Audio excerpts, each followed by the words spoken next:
ಹಂಗೆ ಮಾಡ್ಕೊಂಬಿಡು. ಸ್ನಾನನ ಹಂಗೆ ಮಾಡ್ಕೊ. ಕೊಬ್ಬರಿ ಎಣ್ಣೆ ಹಚ್ಕೊ. ಎಲ್ಲಿಗೆ ಹಚ್ಕೊಂತೀಯ? ಹಂಗೆ ಹಚ್ಕೊಂಡು ಏನು ಮಾಡ್ತೀಯ?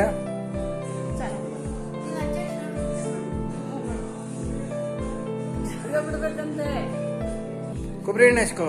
ನೋಡ್ತಾ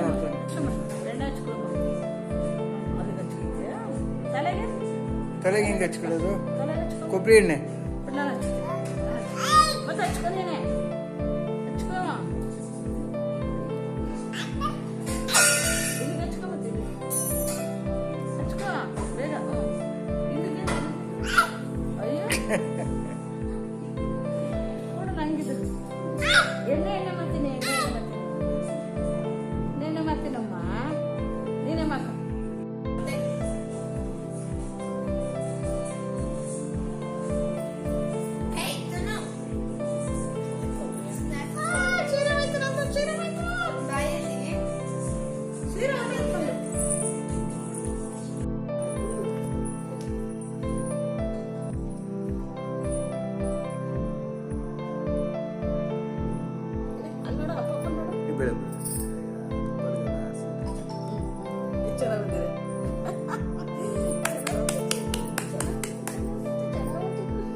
ಚೆನ್ನಾಗಿದೆ.